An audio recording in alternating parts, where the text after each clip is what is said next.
Salam sejahtera, salam penuh sukacita. Bisa berjumpa kembali dengan Bapak Ibu melalui ibadah live streaming adalah satu kehormatan dan sukacita rohani bagi saya. Hari ini kita akan melanjutkan pembahasan kita tentang satu tema kegagalan di tengah jalan atau binasa di tengah jalan. Nah, sebelum kita masuk ke pembahasan ini, terlebih dulu kita akan berdoa, mohon Tuhan Yesus pimpin sertai kita. Mari kita berdoa. Segala puji syukur, hormat dan kemuliaan hanya bagi Raja kami, Juru Selamat kami yang hidup, Yesus Kristus. Terima kasih Tuhan, Engkau berikan kesempatan bagi kami untuk kembali belajar kebenaran firman-Mu. Kiranya Engkau buka hati dan pikiran kami, supaya apa yang kami dengar pada saat ini membuat kami mengerti, memahami bagaimana kami harus mempertahankan iman kami agar tidak gagal di tengah jalan. Bukan hal yang mudah bagi kami untuk bertahan, berjuang di tengah kekerasan dunia, dengan berbagai macam gejolak, tapi kami rindu agar kami tetap bertahan bisa mencapai garis akhir dengan baik. Karena itulah kami memerlukan pembekalan-pembekalan sepanjang perjalanan kami. Salah satunya adalah melalui kebenaran firman-Mu, kami belajar dari tokoh-tokoh terdahulu bagaimana mereka mengalami kegagalan. Tuhan buka hati dan pikiran kami untuk memahami kebenaran saat ini. Di dalam nama Tuhan Yesus kami siap belajar. Amin. Bapak Ibu, tema yang kita kupas pada saat ini adalah binasa di tengah jalan. Nah, dari tema ini saya kembangkan juga ada sesi-sesi. Karena seringkali atau boleh dikatakan kebanyakan pengajaran-pengajaran Alkitab yang saya berikan itu berseri. Karena satu topik itu nggak mungkin saya bisa selesaikan hanya dengan satu kali pertemuan. Banyak hal-hal yang Tuhan titipkan yang ingin kita belajar, yang dikembangkan supaya saya itu rindu agar satu tema Bapak Ibu itu memahami sampai tuntas, memahami selesai. Kalau di dunia kedokteran, itu ada dokter umum dan dokter spesialis. Nah, saya kalau dalam posisi ini adalah dokter spesialisnya. Saya ingin Bapak Ibu memahami secara mendetail, sehingga dapat ditangkap dengan baik. Binasa di tengah jalan adalah sesuatu hal yang sangat menyesakkan bagi kita. Ketika kita melakukan sesuatu upaya, kita sudah lakukan sebaik mungkin, tapi kita mengalami kegagalan di tengah jalan. Sehingga perjuangan kita dari awal sampai di batas di mana kita mengalami kegagalan itu menjadi sia-sia. Ibarat memancing. Saya ini hobi sekali memancing, hobi sekali menyelam ke laut. Nah, ini ikan yang saya pancing, namanya ikan mahi-mahi. Nah, berapa kali ketika kami memancing atau saya, biasa kita memancing itu di laut yang cukup dalam, kedalaman bisa mencapai 100-200 meter. Sehingga ketika kita gulung tali pancingan itu memang lumayan capek. Apalagi kalau ada ikan yang memakan, ikan yang cukup besar. Sehingga ketika kita gulung itu, kita harus melawan kekuatan ikan itu yang berontak ingin melepaskan diri dari kail kita, dari pancingan kita. Sehingga kita waktu menggulung tali itu nggak segampang ketika pancingan itu kosong. Lebih cepat menggulungnya. Kalau ini, makanya kadang-kadang ikan yang besar, kita memerlukan minimal 15 menit untuk bertarung melawan ikan, untuk kita tarik, gulung tali. Setelah ikan itu sampai di depan perahu, baru kita tarik pakai gacoan. Bapak Ibu yang saya kasih. Nah, berapa kali ketika saya mancing, dapat ikan lumayan besar. Kita sudah gulung nih, capek-capek, sudah kelihatan ikannya, tahu-tahu benangnya putus, atau tahu-tahu ikannya terlepas. Rasanya seperti apa? Nah, itulah kondisi yang kita alami ketika kita mengalami kegagalan di tengah jalan. Kita sudah berjuang mati-matian. Sampai di batasan tertentu, belum selesai perjuangan kita mengalami kegagalan. Ini sangat menyakitkan, sangat menyesakkan. Tapi apa boleh buat? Karena situasi kondisi dan juga mungkin kelemahan-kelemahan kita membuat kita tuh mengalami kegagalan. Karena itu sama seperti memancing tadi. Nah, ini anak saya yang kedua, namanya Jeremy. Bapaknya hobi mancing, bapaknya hobi nyelam, anaknya juga ternyata ketularan juga. Ya, Bapak Ibu yang saya kasih, nah itulah sedikit gambaran tentang kegagalan di tengah jalan. Binasa di tengah jalan yang dimaksudkan di sini adalah perjalanan iman seseorang umat Tuhan yang mengalami kegagalan di tengah jalan. Dari mungkin dia percaya Tuhan Yesus, setelah dibaptis, mulailah perjalanan iman dia itu dimulai. Kemudian 1 tahun menjadi orang Kristen, 2 tahun, 5 tahun, 10 tahun, 20 tahun. Nah, setelah menjalani 20 tahun menjadi Kristen, mungkin akhirnya dia jatuh di dalam dosa atau mengalami kegagalan. Nah, wujud kegagalan itu bisa 2 kemungkinan. Okay? Bisa 2 kemungkinan. Apakah orang itu murtad ataukah orang itu jatuh di dalam dosa? Murtad. Apa itu murtad? Murtad itu artinya dia meninggalkan Yesus Kristus sebagai Tuhan dan Juru Selamatnya. Dan berbicara tentang murtad, salah satu dosa yang berat, dosa yang membuat kita tidak masuk surga itu adalah murtad. Menyangkal Yesus. Karena itu Yesus peringatkan dengan sangat keras. Barang siapa menyangkal aku di depan manusia, maka aku juga akan menyangkalnya di depan Bapakku yang di sorga. Dengan kata lain, Yesus Kristus tidak akan mengakui Anda pada waktu penghakiman. Dan Tuhan berkata, "Enyalah daripadaku kamu sekalian pembuat kejahatan. Aku tidak mengenal kamu." Karena jika seseorang mengenal Yesus itu dengan baik, nggak mungkin dia akan menyangkal Yesus. Tapi pengenalan kepada Yesus ini yang tanggung-tanggung. Mungkin sebelumnya dia berasal dari agama non-Kristen. Setelah itu masuk ke Kristen. Nah, di dalam Kristen dia tidak berupaya untuk mendalami, belajar Alkitab, mendalami agama Kristen, mengenal lebih jauh siapakah Yesus Kristus itu. Mungkin dia masuk agama Kristen karena motivasi awalnya sudah keliru. Apa motivasinya? Mungkin karena pernikahan. Banyak yang umat agama lain menikah dengan orang Kristen. Nah, mungkin orang Kristen, apakah cewek atau cowok, mewajibkan pasangan yang bukan agama Kristen supaya mereka itu akhirnya masuk agama Kristen. Ya sudah, akhirnya mereka demi pernikahan lalu masuk agama Kristen, dibaptis. Nah, setelah dibaptis otomatis kekristenan mulai dihitung. Mulai menjalani perjalanan Kristen. Tapi sampai setelah sekian tahun, lalu dia murtad meninggalkan agamanya, kembali ke agama semula, atau pindah ke agama non-Kristen. Nah, inilah yang murtad. Lalu yang kedua adalah jatuh dalam dosa. Dan ini yang berat. Tidak mudah memang bagi kita untuk mempertahankan iman kita. Bisa saja kita mengalami kejatuhan. Jatuh karena dosa lawan jenis. Jatuh karena dosa penyembahan berhala, jatuh karena dosa perselingkuhan, ataupun apapun, termasuk juga dosa-dosa yang menurut Alkitab itu sesuatu hal yang mengakibatkan kita tidak layak lagi di hadapan Tuhan. Banyak kasus-kasus di mana tokoh perjanjian lama maupun perjanjian baru jatuh di dalam dosa. Apakah jatuh karena lawan jenis, apakah jatuh karena material atau uang, apakah jatuh karena kesombongan, atau jatuh di dalam masalah kedudukan, posisi. Banyak sekali contoh-contoh di dalam Alkitab. Dalam Alkitab banyak tokoh yang mengalami kegagalan di tengah jalan. Mereka juga bukan hanya mengalami kegagalan secara iman, tapi mereka juga sampai mengalami yang namanya kematian yang sangat tragis.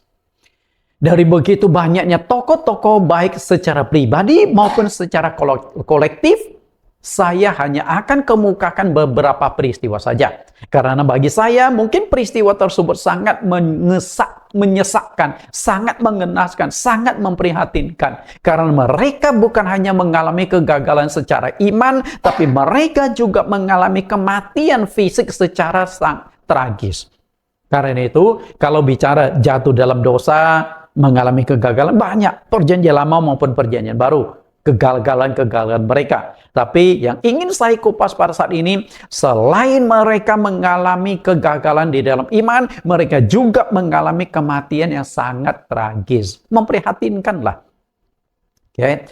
Nah, dari begitu banyak tokoh, saya akan ambil beberapa peristiwa. Yang pertama adalah istri Lot menjadi tiang garam. Nah, ini sudah saya kupas pada sesi yang pertama. Kemudian, nabi muda dari Yehuda diterkam oleh singa. Nah, ini yang akan kita bahas pada sesi yang ini.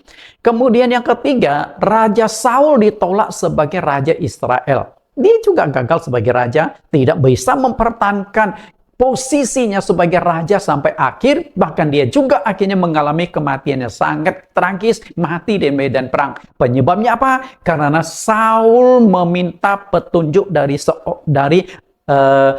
roh Samuel yang sudah mati, memanggil arwah. Itu sesuatu hal yang sangat dilarang oleh Allah.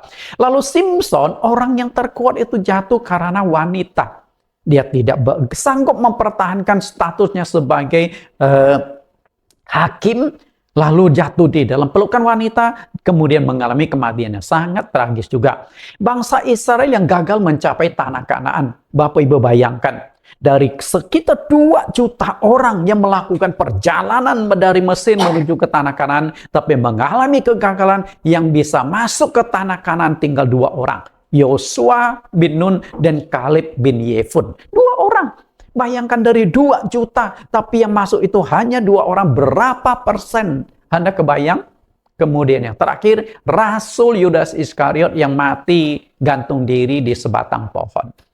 Nah, dari 6 sesi inilah yang ingin saya kupas supaya kita bisa memahami bagaimana mempertahankan iman kita, bagaimana mempertahankan diri kita agar tidak mengalami kegagalan di tengah jalan. Syukur-syukur kita tidak mengalami kematian secara fisik. Kita hanya mengalami kegagalan secara iman. Tapi bagaimana kalau kita seperti 6 kasus ini, mengalami kegagalan di tengah jalan secara iman maupun kematian secara fisik yang sangat mengerikan. Semoga melalui ke-6 orang ini kita dapat hikmah dan bagaimana mempertahankan diri, menghindari hal-hal yang Tuhan tidak suka. Oke, hari ini kita akan belajar sesi yang kedua. Nabi muda diterkam singa. Menurut saya ini juga peristiwa sangat mengenaskan. Di mana persoalannya, Nabi muda ini awalnya dia berhasil menjalankan perintah Tuhan dengan baik. Oke? Tuhan tugaskan kepada dia sesuatu hal. Dan dia bisa melakukan tugas itu dengan baik. Dan ketika dia pulang itulah dia melanggar pantangan Tuhan. Sehingga dia mengalami kegagalan di tengah jalan. Dia diterkam oleh singa. Penyebab utamanya itu adalah dia dibohongi oleh nabi tua. Jadi unik sekali. Nabi tua mencelakai nabi muda. Nabi muda yang polos dicelakai oleh nabi tua. Ini masalahnya sesama nabi, sama-sama hamba Tuhan. Sangat tragis kan? Tragis. Oke, kita lihat kisahnya karena kisah ini cukup menarik menurut saya. Dan itu menjadi pembelajaran bagi kita, terutama hamba-hamba Tuhan yang senior dengan hamba Tuhan yang junior. Nah, untuk jelasnya kita akan baca di dalam 1 Raja-Raja pasal yang ke-13 ayat 1 sampai ayat 34. Saya akan bacakan, nah Bapak Ibu bisa mengikutinya dari dalam hati. Oke. 1 Samuel pasal 13 ayat 1 sampai 34. Ayat pertama, sedang Yerobeam berdiri di atas mezbah itu sambil membakar korban, maka atas perintah Tuhan datanglah seorang abdi Allah dari Yehuda ke Betel. Lalu atas perintah Tuhan berserulah orang itu terhadap mezbah itu. Katanya, hai mezbah, beginilah firman Tuhan. Bahwasanya seorang anak akan lahir daripada keluarga Daud, Yosia namanya. Ia akan menyembelih di atasmu imam-imam bukit pengorbanan yang membakar korban di atasmu. Juga tulang-tulang manusia akan dibakar di atasmu. Pada waktu itu juga ia memberitahukan suatu tanda ajaib. Katanya, inilah tanda ajaib bahwa Tuhan telah berfirman. Bahwasanya mezbah itu akan pecah sehingga tercurah abu yang di atasnya. Demi Raja Yerobeam mendengar perkataan abdi Allah yang diserukannya terhadap mezbah di Betel, ia mengulurkan tangannya dari atas mezbah dan berkata, tangkaplah dia. Tetapi tangan yang diulurkannya terhadap orang itu menjadi kejang, sehingga tidak dapat ditariknya kembali. Mezbah itu pun pecahlah, sehingga abu yang di atasnya tercurah, sesuai dengan tanda ajaib yang diberitahukan abdi Allah itu atas perintah Tuhan. Ayat yang ke-6, lalu berbicaralah raja dan berkata kepada abdi Allah itu, mohonkanlah belas kasihan Tuhan Allahmu dan berdoalah untukku supaya tanganku dapat kembali. Dan abdi Allah itu memohonkan belas kasihan memohon belas kasihan Tuhan, maka tangan raja itu dapat kembali dan menjadi seperti semula. Kemudian berbicara raja kepada abdi Allah itu, marilah bersama-sama dengan aku ke rumah, segarkan badanmu. Sesudah itu aku hendak memberikan suatu hadiah kepadamu. Tetapi abdi Allah itu berkata kepada raja, sekalipun setengah dari istanamu kau berikan kepadaku, aku tidak mau singgah kepadamu. Juga aku tidak mau makan roti ataupun minum air di tempat ini. Sebab beginilah diperintahkan kepadaku atas firman Tuhan. Jangan makan roti atau minum air dan jangan kembali melalui jalan yang telah kau tempuh itu. Lalu pergilah ia melalui jalan lain dan tidak kembali melalui jalan yang telah diambilnya untuk datang ke Betel. Di Betel diam seorang nabi tua. Anak-anaknya datang menceritakan kepadanya segala perbuatan yang dilakukan abdi Allah pada hari itu di Betel.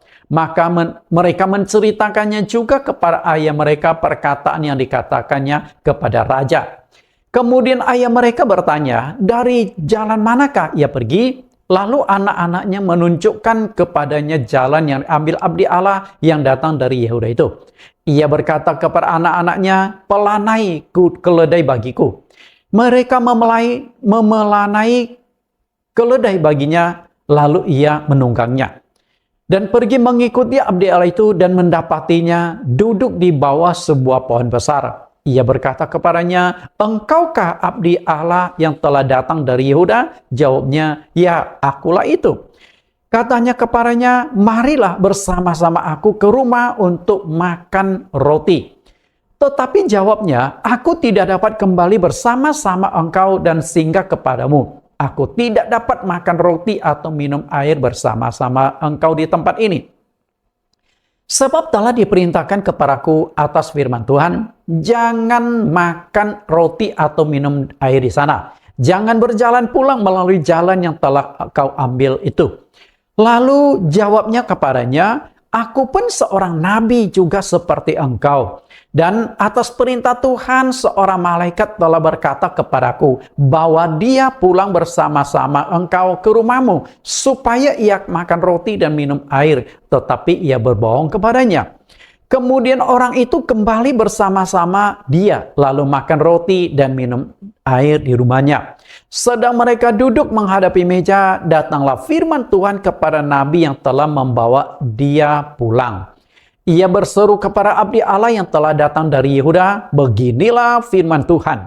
Karena engkau telah memberontak terhadap titah Tuhan dan tidak berpegang pada segala perintah yang diperintahkannya kepadamu oleh Tuhan Allahmu, tetapi kembali dan makan roti dan minum air di tempat ini. Walaupun ia telah berfirman kepadamu, jangan makan roti atau minum air, maka mayatmu tidak akan masuk ke dalam kubur nenek moyangmu. Setelah orang itu makan roti dan minum air, dipelanainya keledai baginya. Orang itu pergi, tetapi di tengah jalan ia diserang seekor singa dan mati diterkam. Mayatnya tercampak di jalan dan keledai itu berdiri di sampingnya. Singa itu pun berdiri di samping mayat itu. Orang-orang yang lewat melihat mayat itu tercampak di jalan dan singa berdiri di sampingnya. Dan mereka menceritakan di kota tempat kediaman nabi tua itu. Ketika hal itu kedengaran kepada nabi yang telah membujuk dia berbalik kembali, ia berkata, dialah abdi Allah yang telah memberontak terhadap titah Tuhan. Tuhan menyerahkan dia kepada singa yang mencabik dia dan membunuhnya sesuai dengan firman Tuhan yang diucapkannya kepadanya. Lalu berbicara dia kepada anak-anaknya, pelanai keledai bagiku, dan mereka memelanainya. Kemudian ia pergi dan menemukan mayat orang itu tercampak di jalan, sedang keledai dan singa berdiri di sampingnya. Singa itu tidak memakan mayatnya itu dan tidak mencabik keledai itu.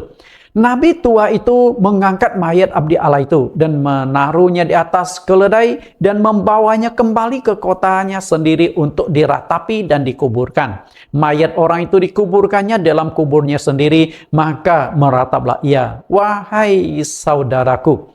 Setelah ia menguburkannya, ia berkata kepada anak-anaknya, "Kalau aku mati, kuburkanlah aku dalam kubur ini bersama-sama dengan abdi Allah itu, dan taruhlah tulang-tulangku di sisi tulang-tulangnya."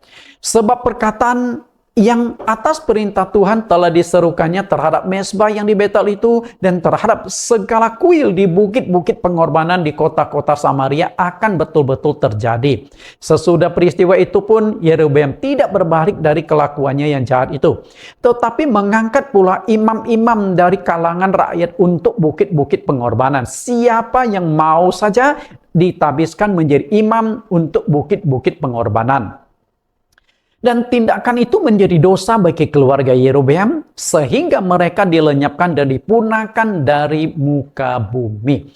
Nah, Bapak Ibu yang saya kasih, kita sudah membaca dari ayat 1 sampai ayat yang ke-34. Walaupun perikop ini cukup panjang, tetapi kita akan menangkap intisari dari pelajaran sesi ini atau pasal ini. Dalam pasal ini mengisahkan tentang suatu peristiwa yang terjadi di masa pemerintahan Raja Yerobeam. Perhatikan, Raja Yerobeam. Lalu siapakah Raja Yerobeam ini?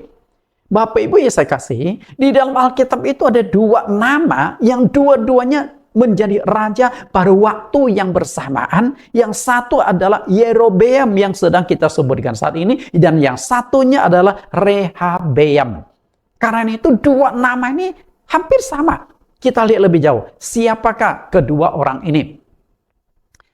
Awalnya sistem pemerintahan teokrasi inilah yang dianut oleh bangsa Israel. Jadi kalau kita lihat di dalam dunia ini kan macam-macam sistem pemerintahan. Ada yang sistem kerajaan masih ada sampai sekarang.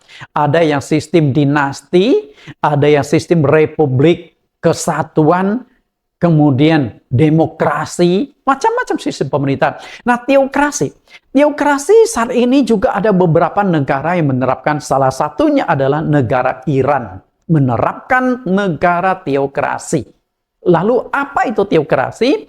Teokrasi ini adalah sistem pemerintahan di mana Allah yang menjadi raja dan penguasa tertinggi.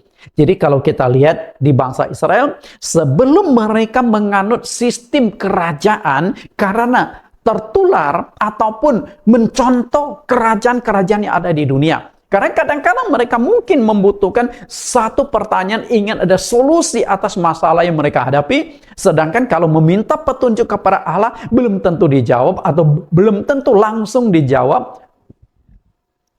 Ataupun mungkin jawaban Allah tidak sesuai dengan harapan mereka. Sehingga mereka membutuhkan benar-benar ada seorang pemimpin tertinggi yang mereka sebut sebagai raja. Nah, mungkin kalau yang bersifat republik itu adalah presiden. Atau negara kesatuan. Undang-undang negara mereka itu adalah firman Tuhan. Dengan konteks di sini adalah kitab suci. Kitab suci perjanjian lama, perkataan Tuhan di dalam perjanjian lama. Nah, itulah yang menjadi aturan main. Maka ketika bangsa Israel meminta seorang raja, lalu Samuel memberikan penegasan, oke, kalau kalian meminta seorang raja, kalau Tuhan izinkan, maka seorang raja yang akan duduk di istana itu harus mencatat kitab Taurat. Dan selalu membaca. Itu akan menjadi patokan, itu akan menjadi undang-undang di negara yang akan dibentuk nanti. Dan aturan dari Tuhan, memang kemudian mereka kan bangsa Israel terpengaruh pada sistem kerajaan karena mereka melihat kiri, melihat kanan, kok negara-negara lain, bangsa-bangsa lain ada rajanya, kami tidak ada. Sehingga mereka menuntut yang saat itu kepada Nabi Samuel. Dan Samuel bertanya kepada Tuhan. Memang Tuhan awalnya merasa agak kesal, kecewa. Karena ketika mereka meminta seorang raja, secara tidak langsung mereka otomatis sudah menolak Tuhan sebagai raja di atas segala raja yang memimpin mereka. Ya sudah, Tuhan kabulkan. Tapi apa yang terjadi ketika sistem pemerintahan yang bersifat kerajaan, nah ini membawakan masalah yang sangat serius. Banyak raja yang gagal, banyak raja yang justru menyesatkan bangsa Israel, terjatuh di dalam penyembahan berhala, termasuk Raja Yerobeam ini. Oke, kita lihat lebih jauh Raja Yerobeam. Kita lihat kerajaan Israel. Raja pertama yang akhirnya diizinkan oleh Allah, bahkan ditunjuk oleh Allah adalah Raja Saul. Karena itu Saul menjadi Raja Israel yang pertama. Kebetulan Raja Saul ini memiliki postur tinggi besar dibandingkan dengan tentara secara umumnya. Nah, setelah Saul, lalu Raja kedua yang menjadi pengganti Saul itu adalah Raja Daud. Karena Saul melakukan pemberontakan kepada Allah, Saul telah gagal. Dan kegagalan Saul itu kalau kita pelajari, sebenarnya itu sangat memprihatinkan. Prihatinnya begini loh. Satu kali Tuhan suruh Saul, pimpin rakyat dan tentaramu pergi perangnya bangsa Amalek. Jangan ada belas kasihan kepada bangsa Amalek. Bunuh semua manusia di Amalek. Laki-laki, perempuan, tua maupun muda, bahkan sampai kepada anak-anak dan kanak-kanak yang menyusui. Bayangkan Bapak Ibu, perintah Tuhan bagaimana kerasnya. Semua dibunuh. Tidak ada boleh satu pun manusia yang dibiarkan hidup. Selain manusia, semua hewan-hewan atau binatang yang dipelihara sampai tumpah semua. Tapi ketika Raja Saul memimpin tentaranya berperang, Saul menyelamatkan Raja Amalek, yaitu Agag, dan hewan-hewan tambun, hewan-hewan yang gemuk dibawa pulang. Tujuannya untuk apa? Untuk mempersembahkan korban bakaran kepada Tuhan, supaya sebagai wujud ucapan syukur bahwa mereka sudah menang di dalam peperangan. Gara-gara hal tersebut, Allah lalu menolak Saul menjadi Raja Israel. Bayangkan Bapak Ibu, Saul sudah jalankan perintah Tuhan, bunuh semua manusia dan binatang. Tapi ada satu yang dia masukkan idenya, Raja Agag dia selamatkan. Pasti dia punya tujuan menyelamatkan Raja Agag, yaitu ingin menunjukkan kepada tentara, menunjukkan kepada bangsa Israel, kita sudah menang, ini raja sudah di tangan kita. Kita bisa mainkan, kita bisa olok-olok. Dan ujung-ujung saya yakin Raja Agag pun akan dibunuh oleh Saul. Tapi dia ingin tunjukkan dulu, membangkitkan rasa patriotis rakyat Israel, tentara Israel akan pimpinan Tuhan. Sebagai raja, segala raja bagi mereka. Tapi apa yang terjadi?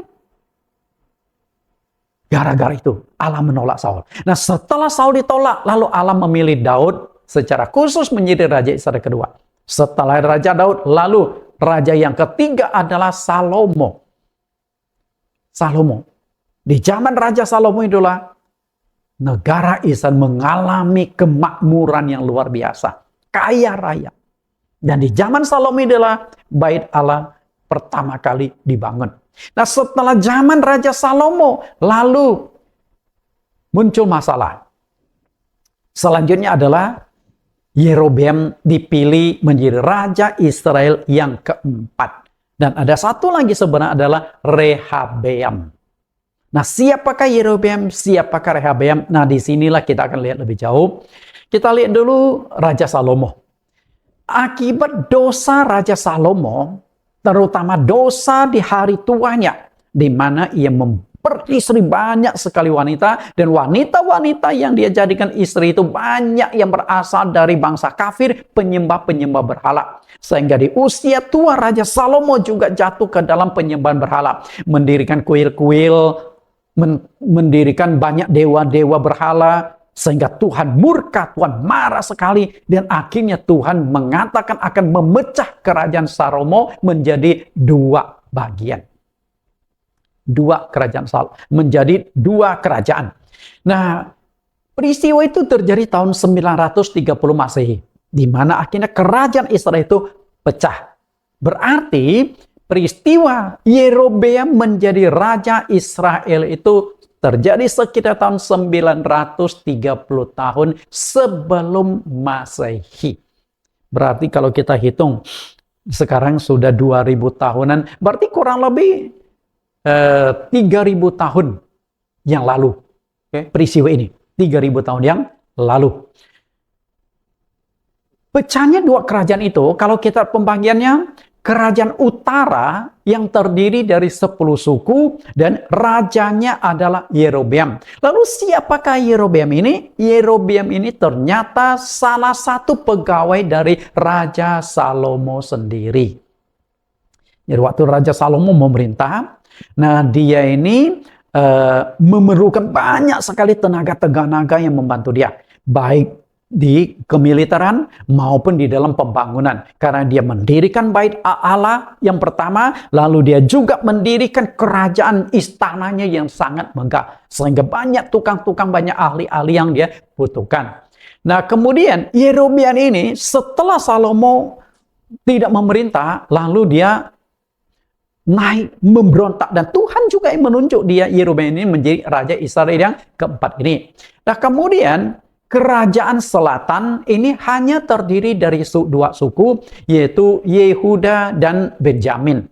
Rajanya adalah Rehabeam. Lalu siapakah Rehabeam? Rehabeam itu adalah anak kandung dari Raja Salomo. Jadi Salomo masih tetap diizinkan untuk keturunannya, masih tetap diizinkan, karena Allah pernah bersumpah kepada Raja Daud bahwa kerajaannya akan turun-temurun dan tidak akan berhilang. Walaupun Tuhan murka, Tuhan tetap memberikan kedudukan sebagai raja, tapi hanya menguasai dua suku. Turun sampai akhirnya dari salah satu suku Israel yang akhirnya lahirlah yang disebut Tunas Daud. Bapak Ibu yang saya kasihi di dalam Tuhan Yesus, kita lihat lebih jauh tentang kedua kerajaan ini. Namun sangat disayangkan, belum lama Yerobeam menjabat sebagai Raja Israel. Dia mendirikan anak lembu emas dan ditempatkan di kota Betel dan kota Dan. Ketika Tuhan memberikan perintah kepada Raja Salomo mendirikan bait Allah, dan Tuhan hanya mengizinkan di bait Allah itu mendirikan satu mezbah untuk korban-korban. Jadi satu bait Allah.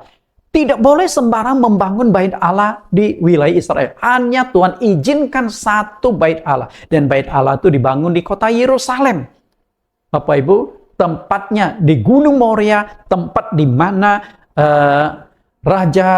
di mana Abraham pernah mempersembahkan anaknya, yaitu Ishak. Nah itulah di atas Gunung Moria itulah yang dijadikan oleh Raja Salomo itu sebagai tempat membangun bait Allah. Nah setelah Yerobeam itu menjadi raja, lalu dia berpikir, bangsa Israel kan semuanya termasuk 10 suku ini pasti setiap saat akan sering pergi ke Yerusalem untuk beribadah di sana, sehingga dia takut nanti mereka tidak mendukung dia lagi, lalu berbalik kepada keluarga Daud atau keturunan Daud atau cucu Daud, yaitu Rehabeam. Nah untuk tujuan politik inilah lalu dia pecah. Bukan saja kerajaan Israel sudah pecah dua, lalu dia juga mendirikan mezbah-mezbah, mendirikan kuil-kuil di kota Betel dan kota Dan. Dengan demikian bangsa Israel yang ada 10 suku yang ada di bawah pimpinan diarahkan, nggak usah ke Yerusalem, ini sama mezbah dari Tuhan. Tuhan yang perintahkan aku mendirikan. Pasti dia akan menggunakan kekuatan politik dan juga menipu bangsa Israel supaya tidak lagi beribadah ke kota Yerusalem, ke bait Allah yang didirikan oleh Salomo. Di mana Tuhan pernah berkata kepada Salomo pada waktu pentabisan, mataku dan hatiku akan ada di sini senantiasa. Oke. Nah sekarang Raja Yerobeam sudah mendirikan mezbah yang baru. Berarti dia juga akan mendirikan bukit pengorbanan. Selain itu, Raja Yerobeam juga membuat kuil-kuil berhala. Perhatikan, kuil-kuil untuk berhala, bukan untuk Allah. Dan mengangkat imam-imam bukan dari suku Lewi. Jadi berapa banyak pelanggaran yang dilakukan oleh Yerobeam? Yang boleh mempersembahkan korban di atas mezbah itu harus suku Lewi dari 12 suku Israel. Nah, suku Lewi itu sebenarnya masih masuk kepada suku dari 10 suku yang ada di bawah pimpinan Yerobeam ini. Karena suku dari Rehabeam atau keturunan Raja Salomo hanya 2, Yehuda dan Benyamin. Kemudian, bahkan Yerobeam sendiri melakukan pembakaran ukupan yang seharusnya hanya boleh dilakukan imam suku Lewi. Jadi, Rehabeam ini akhirnya mencaplok nih kedudukan sebagai raja dan juga kedudukan sebagai imam yang tertinggi. Padahal urusan imam itu urusannya bangsa atau suku Lewi, di mana Tuhan itu membelah. Raja hanya menangani masalah kerajaan, sedangkan masalah yang berkaitan dengan Tuhan kerohanian ditangani oleh suku Lewi, terutama imam-imam dan imam besar. Sehingga yang boleh mempersembahkan korban di atas mezbah itu hanya imam besar. Untuk menegur penyesatan yang lebih parah, akhirnya Allah mengutus nabi muda dari Yehuda ke kota Betel untuk bertemu dengan Yerobeam, menegur dia. Kita lihat 1 Raja-Raja 13 ayat 1 sampai ayat yang kedua. Sedang Yerobeam berdiri di atas mezbah itu sambil membakar korban. Maka atas perintah Tuhan datanglah seorang abdi Allah dari Yehuda ke Betel. Lalu atas perintah Tuhan berserulah orang itu terhadap mezbah itu. Katanya, hai mezbah, beginilah firman Tuhan. Bahwasanya seorang anak akan lahir pada keluarga Daud, Yosia namanya. Ia akan menyembelih di atasmu imam-imam bukit pengorbanan yang membakar korban di atasmu. Juga tulang-tulang manusia akan dibakar di atasmu. Jadi, Tuhan sudah punya rencana. Nanti dari keturunan Daud, kita nggak tahu keturunan keberapa akan melahir seorang anak yang bernama Yosia. Jadi jauh-jauh hari Tuhan sudah menubuatkan akan lahirnya Yosia. Dan Yosia yang akan menjadi raja, kemudian akan menyerang 10 suku ini, lalu membunuh banyak sekali imam-imam berhala di atas mezbah ini. Ini nubuat. Apakah nubuat itu akan tergenapi? Tentu kalau dari Tuhan pasti akan tergenapi. Pada waktu itu juga, ia memberitahukan suatu tanda ajaib. Katanya, inilah tanda ajaib bahwa Tuhan telah berfirman, bahwasanya mezbah itu akan pecah, sehingga tercurah abu yang di atasnya. Jadi Nabi ini, sambil menunjuk mezbah ini, dia berkata kepada Yerobeam, sebagai bukti bahwa Tuhan mengutus aku, sebagai tanda bahwa apa yang disampaikan Tuhan lewat mulutku akan terjadi, maka mezbah ini akan terbelah. Dan begitu dia berkata itu, raja yang sedang mempersembahkan korban di atas mezbah itu marah. Langsung dia tunjuk kepada nabi yang ada di bawah dia. Tangkap ini orang. Kita lihat di ayat yang keempat.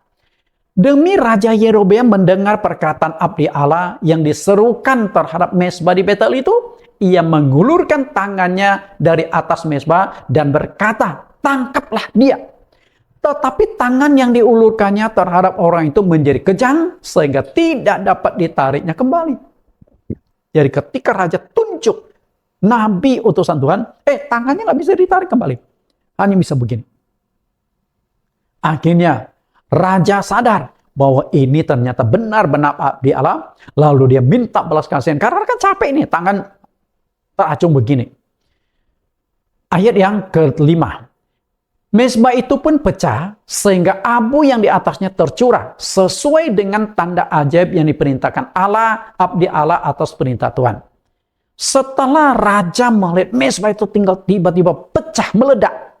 Kemudian abu yang sudah banyak sekali korban-korban yang dikorbankan di atasnya itu banyak abu lalu tercurah ke bawah. Raja pasti kaget karena tangannya tidak bisa ditarik kembali. Jadi tegang begini. Kemudian mezbah yang di mana dia sudah mempersembahkan korban pecah. Abu berterbangan tercurah. Kemungkinan raja juga terciprat dengan abu yang ada di mezbah tersebut. Dan akhirnya raja minta belas kasihan supaya tangannya disembuhkan. Dan akhirnya memang tangannya disembuhkan. Berita heboh, mezbah buatan Yerobeam pecah dan tangannya menjadi kaku itu tidak bisa ditarik kembali, langsung tersebar luas. Kalau zaman sekarang, di zaman teknologi, zaman internet, mungkin kita katakan langsung viral. Berarti semua orang mendengar berita tersebut. Dan berita tersebut akhirnya sampailah ke telinga seorang nabi tua yang tinggal di kota Betel, di mana mezbah itu didirikan. Saya nggak tahu kenapa nabi tua itu tidak berani tampil tegur Yerobeam.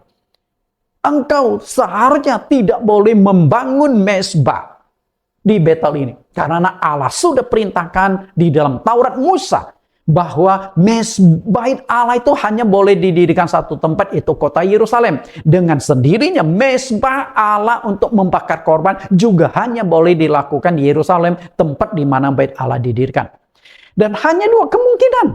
Nabi tua ini takut kepada raja, takut dibunuh, atau kemungkinan yang kedua, nabi ini tidak memahami hukum Taurat dengan baik, bahwa hanya boleh satu bait Allah dan hanya boleh satu mezbah.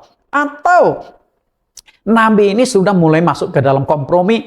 Mungkin nggak apa-apa lah, masa Tuhan begitu tegas. Kan jarak Betel dengan Yerusalem jauh, apa salahnya didirikan satu mezbah Allah di sini? Bukankah Yerobeam juga raja yang ditunjuk oleh Allah? Kalau bukan kehendak Allah, nggak mungkin Yerobeam bisa menjadi raja memimpin 10 suku. Mungkin 3 kemungkinan tersebut inilah yang ada di dalam pikiran nabi tua. Akhirnya setelah mendengar peristiwa tersebut, mezbah itu pecah, tangan raja yang tidak bisa diulurkan kembali, lalu disembuhkan oleh abdi Allah muda ini. Akhirnya dia penasaran, pergilah dia segera mencari nabi muda. Dia bukan mencari raja, bukan melihat mezbah yang pecah, enggak, dia cari nabi muda ini. Dan ada 4 alasan kenapa nabi tua ini berusaha bertemu dengan nabi muda. Alasan yang pertama adalah penasaran, ingin kenal dengan nabi muda ini. Jadi ketika berita heboh yang langsung tersebar luas itu membuat rakyat gempar, nabi tua ini penasaran. Wah, ternyata ada ya nabi yang masih dipakai Allah bisa melakukan hal yang ajaib begini. Mungkin juga dalam jangka waktu lama, nabi-nabi tidak pernah melakukan hal-hal yang ajaib. Sampai akhirnya Allah memakai nabi muda untuk melakukan perintah Tuhan, melakukan hal yang ajaib ini. Sehingga jadi viral. Jadi ibaratnya begini. Suatu hari muncul seorang pendeta muda di Indonesia. Pendeta muda.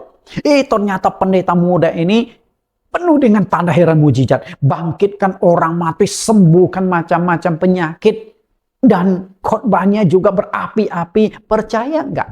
Banyak orang akan mengikuti dia, termasuk pendeta-pendeta senior mungkin juga akhirnya mengikuti dia. Dan fakta dulu banyak pendeta-pendeta yang masih muda dan punya karisma, bisa lakukan tanda heran mujizat, dan akhirnya pendeta-pendeta senior jauh umurnya di atas dari pendeta muda ini, lalu datang mendukung pelayanannya. Karena ini merasa, pendeta muda ini dipakai oleh Tuhan. Nah, makanya ini nabi tua juga penasaran, ingin melihat langsung betapa hebatnya nabi muda satu ini. Lalu yang kedua adalah untuk mengetes, apakah benar nabi muda ini utusan Tuhan? Atau jangan-jangan nabi muda ini menggunakan kekuatan sihir, kekuatan lain untuk melakukan tanda heran mujizat. Lalu dia mengaku sebagai seorang nabi. Jadi nabi tua ini masih curiga, masih penasaran benar nggak sih? Maka dia kepingin mengetesnya. Oke? Lalu yang ketiga, unsur persaingan antara sesama nabi Tuhan. Dia juga merasa, saya ini nabi, dan itu dia memang nabi. Karena Alkitab juga menulis dia seorang nabi. Tapi kenapa Tuhan tidak memakai dia? Dia penasaran. Seharusnya Betel ini wilayahku, tempat tinggalku. Kalau ada urusan dengan kerajaan ini, ada urusan dengan mezbah yang didirikan raja, nabi muda harus datang dulu ke rumahku. Bicara dulu, pamitan dulu. Oh, saya diutus Tuhan loh untuk memperingatkan raja. Seharusnya begini. Kok dia nyelonong sendiri masuk ke wilayah kekuasaanku? Nah, itu perasaan dari nabi tua ini. Sehingga dia tidak senang. Lalu yang keempat adalah merasa Betel itu wilayah kerja dan kekuasaan beliau. Jadi Betel ini seharusnya saya sebagai nabinya. Kalau ada nabi lain datang harus seizinku. Harus bertemu denganku dulu. Dalam hal tertentu, misalnya di daerah-daerah tertentu, jangan jauh-jauh lah. Ketika kita bertamu di keluarga kita, Biasa kan di RT itu ada tulisan 1 kali 24 jam tamu wajib lapor. Karena Anda masuk ke wilayah lain. Nah, ketika Anda masuk ke daerah-daerah masih ada suku-suku, maka Anda datang ke kampung itu Anda harus dekati dulu kepala suku. Waktu saya pelayanan di Kalimantan, saya datang dulu ke kepala suku. Sowan dulu lah. Atau memberitahukan saya datang ke kampung kepala suku supaya dia tahu. Oke, nah seperti itu. Lalu bagaimana respon Nabi tua terhadap Nabi muda ini? Kita lihat respon Nabi tua. Sebenarnya Nabi tua ini tidak begitu yakin bahwa Nabi muda ini benar-benar diutus oleh Tuhan untuk memperingatkan Raja Yerobeam. Dia nggak yakin. Karena dia ingin pastikan betul nggak sih begitu hebatnya Nabi muda. Jadi sebenarnya itu Nabi tua itu memiliki semacam unsur kecemburuan. Kecemburuan. Di mana letak kecemburuan?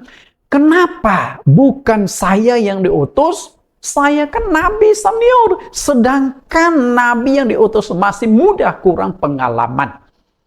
Karena dia merasa sudah tua. Sudah punya pengalaman menjadi Nabi. Dan dia dapat berita bahwa yang diutus oleh Tuhan itu masih seorang yang muda. Sehingga dia merasa kalah power, kalah kekuatan. Lalu bukankah dia tinggal di kota raja yaitu Betel? Betel kan tempat tinggal dia. Seharusnya dia yang berotoritas, yang berkuasa. Karena itu Nabi tua itu ingin sekali melihat, sekaligus menguji apakah benar anak muda ini adalah nabi yang diutus Tuhan atau bukan. Walaupun nabi muda ini sukses menjalankan misinya, namun Allah memberikan 2 aturan tegas kepada dia. Jadi, nabi muda ini, sebelum Allah utus dia, Allah sudah ingatkan, nanti setelah kamu selesai menjalankan tugasmu, ingat ada 3 pantangan yang harus engkau pegang dengan teguh. Pertama, jangan makan roti ataupun jangan minum air. Walaupun engkau sedang lapar, walaupun engkau sedang haus, tidak boleh makan roti dan minum air di kota Betel. Kembali. Nahan lapar, nahan haus. Itu yang pertama. Lalu yang kedua, jangan pulang kembali melalui jalan semula. Jadi kalau tadinya dari jalan sebelah kiri dia datang, maka waktu pulang dia harus mencari jalan lain. Nah, peristiwa ini jangan pulang melalui jalan semula juga pernah diperintahkan Tuhan dalam beberapa kasus. Salah satunya adalah kepada orang-orang Majus yang bertemu dengan Raja Herodes. Ketika orang Majus bertemu dengan Yesus, lalu lewat mimpi, Allah memberitahukan kepada orang Majus, jangan pulang kembali ke jalan semula, jangan kembali ke Herodes. Karena Herodes sedang mencari bayi Yesus yang dibunuhnya. Nah, berdasarkan mimpi itulah, kemudian orang Majus kembali ke kampung halamannya lewat jalan lain. Nah, peristiwa juga sama di sini. Perintah Tuhan. Jadi, jangan makan roti, jangan minum air, dan jangan pulang lewat jalan yang semula. Ini perintah Tuhan ya. Oke, sebenarnya perintah Tuhan itu relatif mudah kalau dia punya hati yang taat.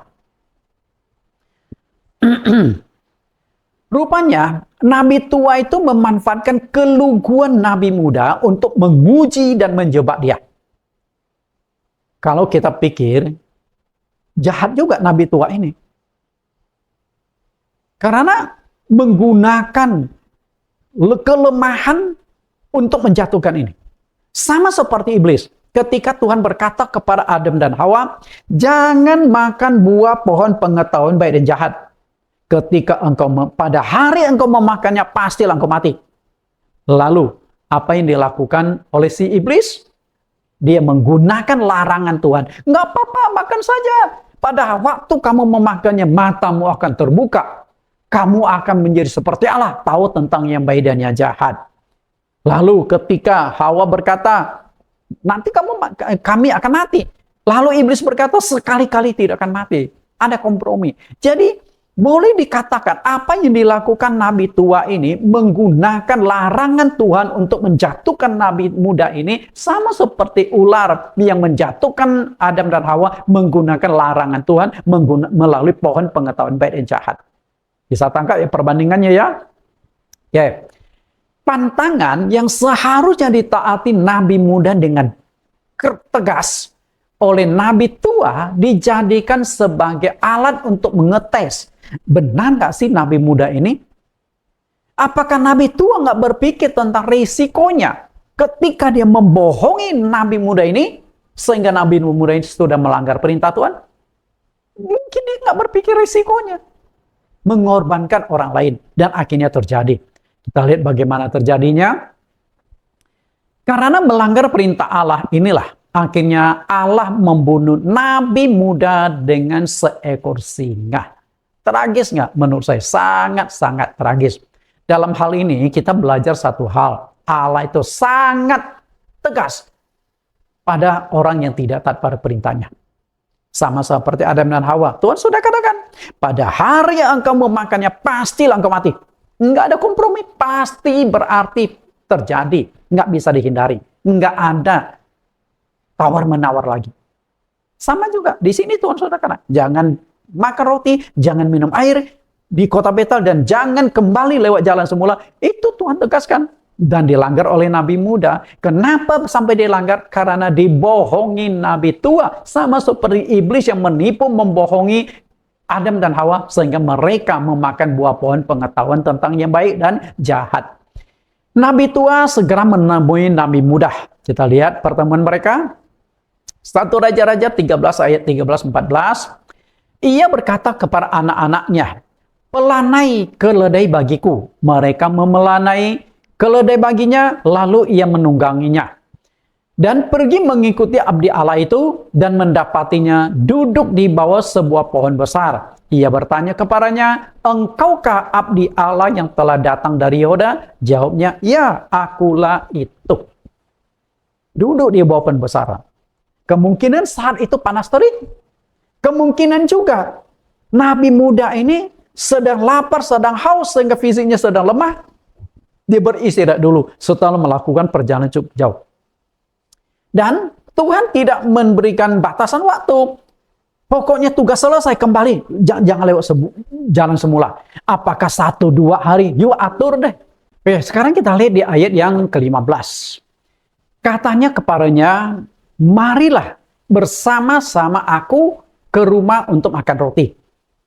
Jadi setelah nabi tua bertemu dengan nabi muda, dia ajak dia pulang untuk makan roti ke rumahnya. Kepingin lebih jauh mengenal nabi muda ini. Seperti apa ini orang. Oke. Kemudian, di ayat yang ke-16, nabi muda ini menjawab, "Aku tidak dapat kembali bersama-sama engkau dan singgah kepadamu. Aku tidak dapat makan roti atau minum air bersama-sama engkau di tempat ini, di kota Betel." Berarti dia belum jauh dari kota Betel. Masih wilayah Betel ini. Dengan polos, nabi muda itu menceritakan larangan Allah yang seharusnya dia taati sepenuhnya kepada orang yang baru dia kenal. Seharusnya nabi muda ini menjawab, "Oh sorry, saya nggak bisa pulang." Nggak usah ceritakan alasan-alasannya. Karena ketika engkau menceritakan alasannya, justru alasan itu akan dimanfaatkan oleh orang lain.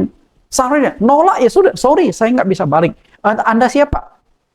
Ternyata tidak boleh sembarang percaya kepada orang. Jauh-jauh hari sudah diingatkan kitab suci bahwa manusia itu hatinya licik. Tapi bagaimana nabi tua ini berkata? Lalu jawabnya kepadanya, "Aku pun seorang nabi." Ya, aku pun seorang nabi. Apakah hanya mengaku saja? Enggak, dia memang nabi. Karena di sini sudah dikatakan dalam firman Tuhan ada seorang nabi tua di dalam 1 Raja-Raja itu. Seperti engkau, dan atas perintah Tuhan seorang malaikat telah berkata kepadaku bahwa dia pulang bersama-sama engkau ke rumahmu supaya ia makan roti dan minum air. Tetapi ia berbohong kepadanya. Setelah Nabi tua mendengar itu, lalu dia berbohong. Oh, malaikat baru datang ke rumahku, suruh aku mencari engkau dan bawa engkau pulang. Karena Nabi muda ini masih polos, masih belum banyak pengalaman. Dia pikir, wah, pasti Tuhan yang suruh Nabi tua ini datang untuk membawa aku pulang, makan roti dan minum air. Kebetulan dia memang lagi lapar, sedang haus, maka ikut pulang. Okay? Dan masalah terjadi. Pelajaran apa yang kita dapatkan dari perkataan Nabi tua ini? Jangan mudah percaya orang. Ya, jangan mudah percaya orang. Seringkali kita umat Kristen itu diajak polos. Oh, taatlah, apalagi sudah membawa nama Tuhan, kita menjadi tidak berani melawan. Sehingga jemaat itu seringkali dibodoh-bodoh oleh pendeta. Okay? Tentang persembahan lah, ini itulah, tentang pengajaran-pengajaran lah. Oh, saya lulusan teologi. Kalian kan nggak belajar teologi. Lalu kadang-kadang atas mimbar Tuhan berfirman, Tuhan berkata, atau semuanya. Bapak Ibu yang saya kasih di dalam Tuhan Yesus, seorang nabi atau hamba Tuhan juga manusia. Artinya dia bisa berbohong. Manusia masih berpotensi berbuat kesalahan, berbohong. Kenapa nabi tua ini tidak dipakai Tuhan? Kayaknya nabi tua ini juga banyak masalah di dalam kehidupannya. Karena buktinya dia bisa berbohong. Yang kedua, ketika hamba Tuhan berbohong, seringkali menjual nama Tuhan. Contohnya, seringkali menjual nama Tuhan tuh. Tuhan baru berfirman, Tuhan berkata kepadaku. Itu seperti itu. Penyebab hamba Tuhan berbohong karena ingin mendapatkan pengakuan dari jemaat atas statusnya sebagai hamba yang dipakai Tuhan. Merasa Tuhan pakai dia. Maka dia melakukan kebohongan-kebohongan, reputasi. Nah, seringkali hal ini juga terjadi dalam hal pelayanan. Ketika pendeta mendoakan orang sakit, padahal dia itu demam, sakit biasa. Tapi setelah orang ini sembuh, maka ketika dia bersaksi atas mimbar, orang itu sedang muntah darah. Setelah aku doakan langsung sembuh. Jadi masalah itu sebenarnya kecil sepele, tapi waktu dia bersaksi kepada di atas mimbar supaya jemaatnya dengar heboh. Oke, lalu ada orang yang pingsan setelah dia doakan, lalu pulih kan? Mungkin waktu pingsannya juga sudah lewat. Lalu di atas mimbar, aku baru membangkitkan orang mati. Padahal yang dibangunkan itu orang pingsan. Itu contohnya membuat heboh supaya mendapatkan pengakuan, diakui atau dihormati, dikagumi oleh pengikut-pengikutnya. Kebohongan yang dilakukan oleh Nabi tua itu tidak main-main karena menimbulkan korban nyawa dengan cara yang sangat mengerikan. Akibatnya adalah Nabi muda diterkam oleh singa dari Allah. Singa dari Allah, kenapa saya katakan singa itu dari Allah? Pertama, singa itu bisa masuk ke kota Betel. Apakah kota Betel masih diliputi oleh hutan-hutan? Lalu yang kedua, singa itu bisa kebetulan ketemu sama Nabi muda. Apakah Nabi muda itu satu-satunya yang ada di jalanan? Pasti banyak orang yang di jalanan. Kenapa singa nggak menerkam yang lain? Satu-satunya yang diterkam itu Nabi muda. Lalu yang ketiga, setelah diterkam, dibunuh, mayatnya nggak diapa-apakan. Lalu yang keempat, setelah menerkam, membunuh Nabi muda itu, lalu singa itu nggak kabur, nggak meninggalkan mayat itu. Lalu yang kelima adalah ada seekor keledai, di mana yang tadi ditunggangi oleh Nabi muda ini. Keledai itu tidak diterkam oleh singa. Seharusnya singa ini milik bangsa ini, tidak diterkam. Jadi singa itu, keledai dan mayat itu ada di sana menunggu orang lain sampai Nabi tua datang. Singa itu masih ada di sana, keledai dan juga mayat itu masih ada di sana. Itu memang utusan Tuhan dari Tuhan. Pelajaran penting yang bisa kita tangkap dari pasal ini adalah Nabi tua berhadapan dengan Nabi muda. Pelajaran yang ingin saya mengajak Bapak Ibu adalah melihat pertentangan Nabi tua, Nabi muda ini. Karena jarang sekali kita mengupas konflik yang mengakibatkan pendeta muda dengan pendeta muda ada yang pendeta tua dengan pendeta muda, pendeta senior dengan pendeta junior, yang mengakibatkan pendeta junior yang dikorbankan. Dan banyak terjadi di gereja, di dalam organisasi, di mana senior mengorbankan yang junior. Tugas para nabi atau hamba Tuhan seharusnya mengajar dan memperingatkan para pemimpin dan umat Allah agar mengerti firman Tuhan dan taat sepenuhnya pada firman yang diucapkan oleh Allah. Itu tugas dari para nabi. Dan konteks sekarang adalah hamba-hamba Tuhan. Supaya mengerti firman Tuhan dan menjalankan firman Tuhan. Hosea 4 ayat 6. Umatku binasa karena tidak mengenal Allah, karena engkaulah yang menolak pengenalan itu, maka aku menolak engkau menjadi imamku. Karena engkau melupakan pengajaran Allahmu, maka aku juga melupakan anak-anakmu. Perhatikan baik-baik. Umatku binasa karena tidak mengenal Allah. Siapakah yang harus memperkenalkan Allah yang benar kepada umat Israel? Kepada umat Tuhan hari ini? Tugas itu adalah hamba-hamba Tuhan. Nah, hamba Tuhan dalam konteks Hosea 4 ayat 6 itu adalah imam. Imam ini selain mempersembahkan korban, lalu mengajar supaya rakyat Israel itu mengerti firman Tuhan, khususnya hukum-hukum Taurat. Harus diajarkan. Dan imam ini masih menjadi pemimpin agama sampai kepada zaman Tuhan Yesus. Maka di zaman Tuhan Yesus juga ada imam-imam, ada imam besar, bahkan mereka inilah yang akhirnya menentang Yesus. Karena dianggap pengajaran-pengajaran Yesus bertentangan dengan perjanjian lama, hukum Taurat dan kitab para nabi. Bapak Ibu yang saya kasih, jadi tugas dari pemimpin rohani adalah seperti itu. Namun, yang terjadi dalam 1 Raja-Raja pasal 13, justru 2 orang nabi, nabi tua dan nabi muda yang bermasalah, yang akhirnya mengakibatkan nabi muda ini korban nyawa diterkam oleh singa. Jadi, kedua nabi bukan sibuk mengurus bangsa Israel, bukan bersama-sama menegur dan mengurus Raja Yerobeam yang sudah memberontak dan sudah menyebabkan bangsa Israel menyembah berhala, melanggar firman Tuhan. Bukan itu yang mereka kerjakan. Malah 2 orang yang bermasalah. Yang tua membohongi yang muda, menipu yang muda ini karena kepolosan akhirnya jadi korban. Nabi tua dengan menjual nama Tuhan melakukan suatu kebohongan. Dia kan tadi berkata, oh saya ini seorang nabi. Saya baru didatangi oleh malaikat. Tuhan suruh lewat malaikat supaya aku bawa kamu pulang, supaya kamu ikut dan makan roti, minum air. Setelah itu baru kamu melanjutkan perjalanan. Karena nabi muda ini kurang pengalaman dan terlalu polos, akhirnya jadi korban kebohongan nabi tua. Itu persoalannya.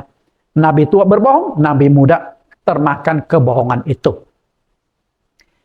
Kebohongan nabi tua mengorbankan nyawa nabi muda. Sadar atau tidak sadar, sebagai seorang hamba Tuhan, dia bisa melakukan kesalahan fatal. Jadi pendeta juga manusia bisa melakukan kesalahan fatal. Salah satunya adalah berbohong dengan cara menjual nama Tuhan. Berapa sering di atas mimbar pendeta yang khotbah itu berkata, beginilah firman Tuhan. Apakah betul Tuhan berfirman seperti itu? Atau hasil pemikiran, tafsiran, atau imajinasi dari pendeta itu? Perlu dikaji kembali. Karena saya ingin mengajak seluruh jemaat, seluruh pendeta-pendeta, terutama pendeta yang masih junior, para mahasiswa teologi, para pendeta praktek, pendeta muda, pengurus gereja, memahami dengan baik. Ketika seorang pendeta di atas mimbar berkata, beginilah firman Tuhan. Lalu kita kaji ulang, isi yang disampaikan itu benar firman Tuhan atau enggak. Sesuai dengan ayat Alkitab enggak, atau tafsiran jadi keliru. Kemudian kadang-kala pendeta berkata, Tuhan berkata kepada saya. Nah kalau beginilah firman Tuhan, dia masih kutip ayat Alkitab untuk menjelaskan. Tergantung interpretasi dia benar atau salah. Tapi kalau Tuhan berkata kepada saya, maka dia itu menjadi media. Sehingga Tuhan langsung menyampaikan kepada dia, bukan lewat firman Tuhan lagi. Tuhan berkata kepada saya. Nah biasa itu pendeta yang suka bernubuat, nah itu suka memakai perkataan itu. Tuhan berfirman kepadaku, Tuhan baru memberitahukan kepada saya, Tuhan baru menyampaikan kepada saya, macam-macam. Lalu Roh Kudus berkata. Betulkah Roh Kudus berkata melalui dia? Atau hanya akal-akalan dia? Saya baru mendapat bisikan dari Tuhan. Saya seringkali dengar juga pendeta, khotbah Tasmil. Dia berhenti sejalan. Bergaya lah berakting. Dia berhenti. 1-2 menit. Saya baru dapat bisikan dari Tuhan. Begini-begini. Dan sebagainya. Nah itu perlu kita kaji ulang. Benarkah atau hanya manipulasi? Contoh nih. Berbicara tentang kebohongan. Yehezkiel 22 ayat 26, imam-imamnya memperkosa hukum Tauratku dan menajiskan hal-hal yang kudus bagiku. Mereka tidak membedakan antara yang kudus dengan yang tidak kudus. Tidak mengajarkan perbedaan yang najis dengan yang tahir. Mereka menutup mata terhadap hari-hari sabatku. Demikianlah aku dinajiskan di tengah-tengah mereka. 28, dan nabi-nabinya mengoleskan mereka dengan kapur dan melihat penglihatan yang menipu dan memberi tenungan bohong bagi mereka. Nabi itu berkata, beginilah firman Tuhan Allah, tetapi Tuhan tidak berfirman. Perhatikan di sini. Menutup mata terhadap hari Sabat. Lalu kalimat di bawah, Nabi berkata, beginilah firman Tuhan. Benar nggak? Saya ingin mengajak Anda melihat lebih jauh masalah hari Sabat ini. Amsal pasal yang perhatikan lebih jauh tentang hari Sabat ini. Hari ini 90% lebih pendeta gereja-gereja tidak lagi menguruskan hari Sabat. Karena mereka berkata, oh hari Sabat itu sudah digenapi. Oh hari Sabat itu sudah nggak berlaku karena Yesus bangkit pada hari Minggu. Macam-macam pengajaran hanya dengan tujuan menolak hari Sabat, lalu seringkali membawa nama Tuhan. Betulkah hari Sabat itu sudah ditidakkan? Buktinya Yesus masih menguruskan hari Sabat. Oke, Anda berkata, oh karena Yesus orang Yahudi. Lah kalau Yesus orang Yahudi, ngapain Anda percaya? Yesus kan Tuhan bagi semua orang. Dan apakah hari Sabat itu hanya untuk orang Yahudi? Hari Sabat sudah ada ketika Allah melakukan penciptaan. Pada hari yang ke-7 Allah beristirahat. Dan masuk ke dalam 10 hukum Allah. Apakah 10 hukum Allah untuk orang Yahudi? Enggak kan? Lalu di Markus pasal yang kedua, Yesus berkata, hari Sabat diadakan untuk manusia dan bukan manusia untuk hari Sabat. Hari Sabat untuk manusia. Kalau Anda masih merasa diri sebagai manusia, berarti hari Sabat adalah untuk Anda. Bukan untuk orang lain. Karena itu Bapak Ibu, sayang sekali pendeta-pendeta hari ini meniadakan hari Sabat.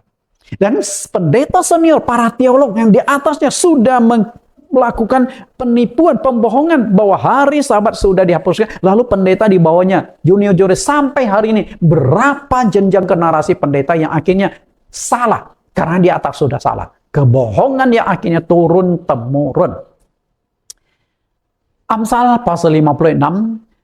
Semua firman Allah adalah murni. Ia adalah perisai bagi orang-orang yang berlindung padanya. Janganlah menambahi firman-Nya supaya engkau tidak ditegurnya dan dianggap pendusta. Kita beralih dari hari Sabat. Jangan menambahi firman Tuhan. Karena ketika engkau menambahi firman Tuhan jadi tidak murni lagi. Contoh, perayaan. Peristiwa kehidupan Yesus itu ada 4 peristiwa besar. Kelahiran, kematian, kebangkitan, dan kenaikan Yesus ke sorga. Dari 4 peristiwa ini, satu-satunya yang Yesus minta untuk diperingati adalah kematian. Sedangkan kelahiran Yesus, kebangkitan dari kematian, kenaikan ke sorga, tidak pernah sekalipun Tuhan Yesus perintahkan. Dan tidak pernah diperingati oleh murid-murid Tuhan Yesus setelah gereja awal berdiri. Lalu hari ini kenapa dijalankan? Kebohongan nggak? Kebohongan, maaf kata, saya mungkin katakan agak tegas, karena risikonya sangat serius Bapak Ibu. Nabi muda diterkam oleh singa, gara-gara nabi tua berbohong. Sama juga pendeta. Ketika pendeta di atasnya senior melakukan pengajaran keliru. Oh, kelahiran Yesus harus diperingati, kebangkitan, kenaikan harus kita peringati. Karena itu momen yang penting. Di mana perintahnya? Itu saja. Lalu baptisan. Munculnya baptisan percik, baptisan salam, baptisan bendera. Kenapa bisa berbeda-beda? Kesalahan menafsirkan Alkitab. Terjadilah kebohongan. Lalu perjamuan kudus. Di dalam Alkitab mengajarkan roti dan anggur perjamuan itu harus fresh. Roti yang tidak beragi. Anggur yang tidak mengalami fermentasi atau belum mengandung kadar alkohol. Tapi hari ini kan roti beragi, kemudian anggurnya sudah mengandung kadar alkohol. Itu banyak kebohongan-kebohongan di dalam. Makanya saya bongkar semuanya. Banyak pengajaran-pengajaran yang saya berikan di mana kesalahannya. Lalu, Ulangan 12 ayat 32, segala yang kuperintahkan kepadamu haruslah kamu lakukan dengan setia. Janganlah engkau menambahinya ataupun menguranginya. Orang yang setia tidak akan menambah dan tidak akan mengurangi firman Tuhan. Oke? Nah, sekarang kita berbicara menguranginya. Basuh kaki. Sudah lama ajaran ini hilang dari gereja.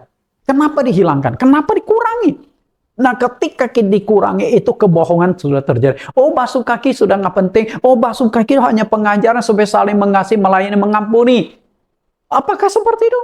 Ketika pendeta yang di atasnya sudah tidak menjalankan basuh kaki, pendeta junior yang korban mengikuti pendeta senior tidak lakukan basuh kaki. Disinilah kebohongan terjadi. Yohanes pasal 13 ayat 14-15. Jadi, jikalau aku membasuh kakimu, aku yang adalah Tuhan dan gurumu, maka kamu pun wajib saling membasuh kakimu. Sebab aku telah memberikan suatu perteladan kepada kamu, supaya kamu juga berbuat sama seperti yang telah kuperbuat kepadamu. Perintah Tuhan enggak? Perintah Tuhan, jelas betul? Nah, perintah Tuhan, lalu kalimat di bawah, supaya kamu berbuat sama seperti yang telah kuperbuat kepadamu. Artinya sama seperti contoh Tuhan. Pakai baskom, isi air, lalu kaki dibasuh, setelah itu dilap kering. Ini contoh, persis seperti contoh Tuhan gitu loh. Kita lihat lebih jauh tentang masalah basuh kaki. Lalu untuk apa sih basuh kaki ini? Tujuannya untuk apa? Banyak pendeta yang tidak memahami tujuan utama basuh kaki. Yang korban itu siapa? Jemaat. Jadi jemaat terbohongi oleh pendeta. Ayat 8, kata Petrus kepadanya, engkau tidak akan membasuh kakiku sampai selama-lamanya. Jawab Yesus, jikalau aku tidak membasuh engkau, engkau tidak mendapat bagian dalam aku. Betapa pentingnya pembasuhan kaki mendapat bagian dalam Tuhan Yesus. Sangat penting. Artinya kalau kakimu sebagai jemaat belum dibasuh, kamu nggak dapat bagian dalam Tuhan. Lalu bagian Tuhan yang terpenting itu apa? Yesus datang ke dunia bukan supaya engkau jadi kaya raya diberkati, bukan supaya penyakitmu disembuhkan, bukan supaya keluargamu bahagia. Itu bonus. Tujuan utama Yesus datang dan disalibkan di Bukit Golgota menyelesaikan dosa kita agar kita layak masuk ke dalam kerajaan Allah. Dengan kata lain, tujuan kita percaya Yesus adalah keselamatan. Dan engkau tidak mendapat bagian dalam Tuhan, apakah engkau akan selamat? Pikirkan baik-baik, jangan kita menjadi korban. Karena berbicara tentang basuh kaki, gereja-gereja hari ini sudah tidak lagi melakukan pembasuhan kaki karena kebohongan nabi tua kepada nabi muda. Dan nabi muda lalu tidak lagi menjalankan basuh kaki, yang korban adalah jemaat. Masih untung tidak korban nyawa loh, tapi mengorbankan sesuatu yang sangat penting, kehilangan bagian dalam Tuhan. Coba seperti nabi muda yang begitu polos, dibohongi, diterkam oleh singa. Kan sangat riskan, betul? Oke, kemudian kebohongan nabi tua mengorbankan nyawa nabi muda. Sebagai seorang utusan Tuhan, seharusnya nabi muda ini lebih percaya kepada Allah daripada perkataan manusia. Sekalipun nabi tua ini menjual nama Allah untuk memperkuat kebohongannya. Oh, Tuhan berfirman kepadaku, baru berkunjung kepadaku seorang malaikat supaya membawa kamu pulang dan menjamu engkau. Setelah itu engkau boleh melanjutkan perjalanan. Kebohongan nabi tua kepada nabi muda. Mengapa nabi muda ini tidak bertanya kepada Tuhan ya? Jadi ketika dia sampaikan, oh setelah mendapatkan penjelasan nabi tua, seharusnya oke, minta waktu ya, gua tanya petunjuk kepada Tuhan dulu. Masa Tuhan nggak jawab sih? Ya? 1 Raja-Raja 13 ayat 1, sedang Yerobeam berdiri atas mezbah itu sambil membakar korban, maka atas perintah Tuhan datanglah seorang abdi Allah dari Yehuda ke Betel. Atas perintah Tuhan. Tuhan memberikan perintah. Saya tidak jelas apakah Tuhan langsung, "Hei, nabi muda, kamu pergi ketemu dengan Raja Yerobeam." Atau lihat mimpi, lihat penglihatan. Intinya adalah Tuhan menggunakan sebuah media. Media apa kita nggak dijelaskan di sini. Intinya adalah dia bisa berkomunikasi dengan Tuhan. Dia merasa benar-benar Tuhan berfirman kepadanya, maka dia berangkat bertemu dengan raja. Dan ketika dia bertemu dengan raja, itu nggak main-main loh. Kalau raja nggak suka, kepala bisa copot itu nabi muda ini. Makanya raja langsung marah, tangkap itu orang. Okay? Kalau nggak ada peristiwa yang terjadi, raja punya tangan tidak jadi kaku, lalu mezbah yang dinubuatkan tidak pecah, ini nabi muda sudah dipenjara. Dan mungkin besok akan menghadapi eksekusi karena berani menentang raja. Ada risiko. Artinya mestinya dia bertanya kepada Tuhan dulu. Tapi kenapa dia tidak lakukan itu? Kepolosan dan ketulusan hati dari nabi muda ini adalah gambaran jemaat sekarang. Yang terlalu percaya kepada orang yang mengaku sebagai hamba yang diutus oleh Tuhan. Gua ini hamba Tuhan. Saya sekolah teologi loh. S1, S2, S3, sampai S teler loh. Seringkali jemaat tuh korban. Pada zaman perjanjian lama, menjadi nabi itu tidak bisa sembarangan.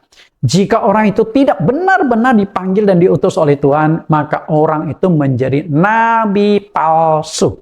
Nabi tua ini bukan nabi palsu loh. Karena di dalam Alkitab tadi yang kita baca, di pasal itu menceritakan di Betel tinggal seorang nabi tua. Nabi.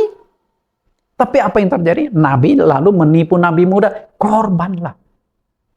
Jadi pendeta sesama pendeta. Pendeta hari ini, yang namanya pendeta itu hanya dua kemungkinan. Pendeta profesi atau pendeta pengabdian. Kalau pendeta profesi, dia menjadi pendeta karena ekonomi, karena kedudukan, popularitas, dan sebagainya. Belum tentu benar-benar dia dipanggil sebagai hamba Tuhan. Atau karena pendeta pengabdian, dia mengabdikan seluruh hidupnya demi menyelamatkan jiwa, demi memperkenalkan Tuhan dan firman-Nya kepada orang. Nah, orientasinya belum tentu uang, kedudukan, dan sebagainya. Itu tidak penting bagi dia. Penting adalah bagaimana menjalankan firman Tuhan. Zaman sekarang terlalu mudah sinode gereja mentabiskan seorang menjadi hamba Tuhan. Banyak tuh. Saya beberapa kali jadi sekretaris umum dari beberapa sinode. Dan ketika mau pentabisan pendeta, saya yang seleksi pendeta. Seringkali yang daftar banyak. Seringkali juga ketua sinode, Pak Nathan, tolong diseleksi orang ini. Setelah saya seleksi, banyak yang tidak layak. Tapi karena dia masuk lewat ketua sinode, tidak langsung lewat saya, sehingga ketua sinode sudah oke, nanti Pak Nathan yang ngatur. Sedangkan saya seleksi, dokumennya, datanya masih bermasalah. Lalu saya cek benar nggak ini orang. Lalu saya dengar reputasinya jelek, Pak. Pernah selingkuh lah, kawin cerai, mau jadi pendeta. Jadi saya nggak bisa loloskan. Kadang-kadang dari ketua sinode mengajukan 10 nama, bisa lolos 1 nama dari saya untuk ditabiskan sebagai pendeta saja, sudah lumayan bagus. Seringkali tidak lolos. Tapi akhirnya saya dengan ketua sinode kan bentrok nih. Saya sangat ketat. Karena mengangkat pendeta itu mudah. Tapi mempertanggungjawabnya kepada Tuhan itu tidak mudah. Karena mengangkat pendeta bukan tanggung jawab pada organisasi, tanggung jawab kepada Tuhan. Karena kita mentabiskan seorang pendeta dalam nama Tuhan Yesus. Jangan sampai saya tabiskan seorang pendeta, lalu dari sorga melihat ke bawah. Nathan, emangnya gue sudah setuju ini orang diangkat jadi pendeta? Nah ini kan jadi masalah. Kena kan saya? Bapak Ibu yang saya kasih, makanya saya lepaskan. Saya tinggalkan itu. Mengundurkan diri jadi sekretaris umum. Bapak Ibu yang saya kasih di dalam Tuhan, bahkan pernah satu kasus. Ada satu orang, KTP-nya masih tertulis non-Kristen, dan baru dibaptis 1 bulan lebih, mengajukan kepingin jadi pendeta, diterima sama ketua sinode. Saya lihat, apa nggak salah ini? Hanya karena ini orang lumayan banyak duitnya, itu aja. Jadi jabatan pendeta bisa diperjualbelikan, betapa mengerikannya. Dan sebagian besar yang dihabiskan itu adalah pedagang-pedagang. Karena pedagangnya banyak duit, pedagangnya pintar ngomong, pintar mempengaruhi ketua sinode, ataupun organisasi. Itu masalahnya Bapak Ibu yang saya kasihi. Ketulusan tanpa kecerdikan itu akan berakibat pada kebinasaan. Roma 16 ayat 17-18. Tetapi aku menasihatkan kamu, saudara-saudara, supaya kamu waspada terhadap mereka yang bertentangan dengan pengajaran yang telah kamu terima, menimbulkan perpecahan dan godaan. Sebab itu jauhilah mereka. Sebab orang-orang demikian tidak melayani Kristus Tuhan kita, tetapi melayani perut mereka sendiri dengan kata-kata mereka yang muluk-muluk dan bahasa mereka yang manis. Mereka menipu orang-orang yang tulus hatinya. 2000 tahun yang lampau, Paulus sudah ingatkan tentang banyaknya hamba-hamba Tuhan yang muncul bukan benar-benar murni melayani Tuhan, tapi kepentingan. Paulus menggunakan kalimat yang sangat kasar, melayani perut mereka sendiri. Jadi hamba Tuhan karena duit, jadi hamba Tuhan karena popularitas, jadi hamba Tuhan karena kemakmuran. Itu sama, maka muncullah teori kemakmuran. Sehingga tidak heran banyak pendeta menggenjot persembahan persepuluhan habis-habisan. Yang korban siapa? Mereka menipu orang-orang yang tulus hati. Menipu berarti membohong. Mereka membohongi jemaat. Maka jadi jemaat itu cobalah kritis sedikit. Jangan mudah sekali terima ajaran dari pendeta-pendeta. Jangan mudah sekali terima ajaran yang sudah turun-temurun. Koreksi ulang. Digali ulang. Jangan Anda percaya pada saya. Coba apa yang saya ajarkan dipelajari ulang. Kalau benar Anda terima. Kalau tidak benar nggak usah terima. Karena saya sistem tegas. A, B, B. Saya menyampaikan kebenaran apa adanya. Tuhan Yesus ingatkan agar kita jangan mudah sekali percaya pada hamba Tuhan karena banyak nabi palsu di gereja. Matius 4 ayat 23. Pada waktu itu jika orang berkata kepadamu, kamu lihat Mesias ada di sini atau Mesias ada di sana, jangan kamu percaya. Sebab Mesias palsu dan nabi-nabi palsu akan muncul dan mereka akan mengadakan tanda-tanda yang dahsyat dan mujizat-mujizat sehingga sekiranya mungkin mereka menyesatkan orang-orang pilihan Tuhan. Zaman sekarang banyak penyesatan. Karena itu saya ada satu tema besar. Manipulasi penyesatan iblis dalam gereja. Itu temanya. Terdiri dari hampir 30 sesi. Dan saat ini sedang saya khotbahkan di setiap hari Sabat. Jadi gereja yang saya pimpin itu kita masih ada ibadah hari Sabat. Setiap hari Sabtu jam 11 sampai jam 13, 2 jam. Dan banyak isinya pengajaran-pengajaran. Ya, saya sedang mengupas tentang penyesatan iblis, sudah masuk ke sesi yang ke-7. Kesalahan menafsirkan Alkitab mengakibatkan memunculnya ajaran manusia. Itu yang sedang saya kupas di gereja hari ini. Karena itu waspadalah tentang masalah penyesatan. Padahal Yesus sudah ingatkan tentang penyesatan, tapi sayang sekali pendeta tidak coba mengupas masalah penyesatan, masalah yang sangat serius ini. Dan akibatnya itu apa? Banyak sekali orang yang tersesat. Jika yang jago melakukan tanda heran dan mujizat saja tidak boleh dipercaya, ya. Apalagi mereka yang tidak bisa melakukan mujizat dan tidak pernah ikut sekolah teologi. Dari pelajaran ini adalah jangan mudah percaya. Sekalipun itu orang mengaku sebagai hamba Tuhan, sekalipun mengaku utusan Tuhan, bahkan disertai dengan tanda mujizat pun, jangan mudah percaya bahwa iblis jago di dalam melakukan manipulasi penyesatan. Tuhan Yesus memberkati. Kita berdoa. Di dalam nama Tuhan Yesus kami berdoa. Terima kasih Tuhan. Pada sesi ini kami belajar satu hal yang sangat penting. Intisari yang kami kupas, kami melihat dari sudut pandang nabi tua membohongi nabi muda. Dan nabi muda karena kepolosannya terlalu percaya, akhirnya dia melanggar firman Tuhan, kembali makan roti minum air, sehingga dia mati diterkam oleh singa. Dan kami yakin bahwa singa itu berasal dari engkau. Sebagai hukuman bagi orang yang tidak taat pada firman yang menjadi korban kebohongan. Dari sini kami belajar satu hal, kami perlu cerdik.